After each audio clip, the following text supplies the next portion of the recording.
speaking of cattle, Nebraska's producers will soon be dealing with the increasingly hot days of summer. In fact, some spots already hit record temperatures last month. And as the mercury rises, the heat and humidity can do a real number on cattle in the field.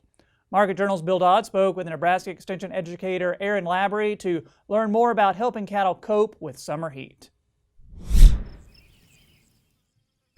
The dog days of summer are officially upon us. As temperatures climbed to a stifling degree this month, cattle had a very small window of opportunity to acclimate to summer weather conditions. That means helping your cattle cope with the increasingly hot days of summer will be paramount to your operation. One of the best ways to help your cattle beat the heat is to be proactive rather than reactive when it comes to heat-related events. Yes, so when it comes to heat stress with cattle, once a heat event has occurred, I don't want to say it's too late, but it's a lot more challenging to implement strategies to help them cope in those situations. And so it is really important to kind of plan ahead and look for some of those heat events that are approaching so you can be proactive in helping them adjust to those temperatures. Cattle simply can't handle the stress of hot summer days as well as we humans are capable. One very important factor producers should be well aware of is the thermal neutral zone. As temperatures go beyond this upper critical threshold, you may see telltale signs that the heat is beginning to stress some animals. So the thermoneutral zone is basically that range in temperature when cattle don't need to use any extra energy to help maintain their body temperature. And so for cattle, this is about 32 to 75 degrees. And so when we see temperatures getting above that range, they'll use additional energy to get rid of that heat.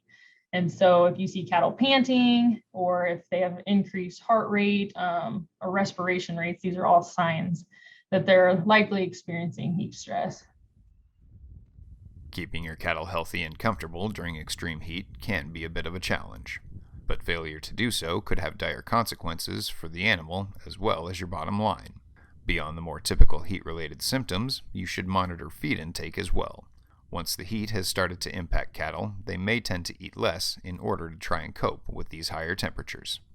So typically we'll see them go off feed if they're really experiencing heat stress, which ultimately is going to result in less gain.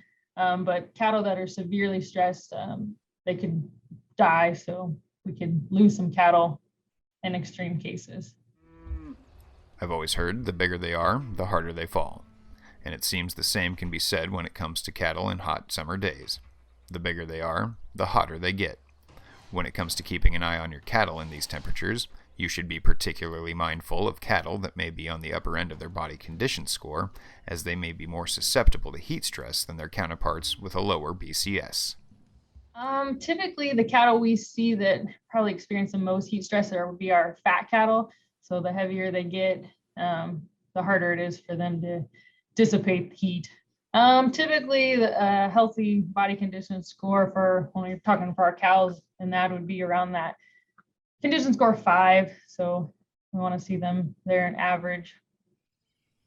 When it comes to heat stress mitigation, there are a number of strategies you could implement. As we stated earlier, staying proactive and frequently monitoring weather reports of prolonged temperatures in the 80s and 90s would serve you well. Furthermore, you may want to avoid working or transporting cattle any earlier than 10 in the morning if possible. However, it's always important to stick to the basics. Plenty to drink and a nice breeze can go a long way. So the most important thing, and I know it seems like the obvious one, would be making sure they have plenty of fresh water. And because they're going to drink more when it's hot out. And actually, they're going to drink about twice as much as they normally would, which can be up to 30 gallons a day. And so sometimes if you just need to put out extra waters or put some water in the bunks, just making sure they have plenty of fresh water. The other thing is wind. Wind is definitely your friend when it comes to heat stress. And so if you can get those cattle away from any wind breaks, or also if you have extra pens available that you could put some of those cattle in just to help them get more exposed to the air movement. Usually on these hot summer days, when people get hot, we have the luxury of hopping in a shower and cooling off.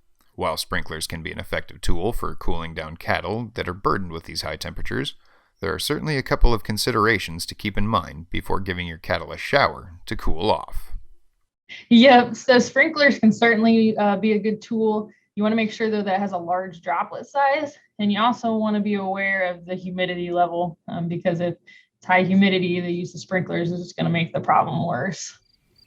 If the temperatures we've experienced in June are any indication of what we have to look forward to for the remainder of the summer, we could be in for a scorcher. If that's the case, this won't be a summer of fun in the sun for you and your herd. However, following these tips could make the dog days of summer much easier on your cattle. Reporting for Market Journal, I'm Bill Dodd.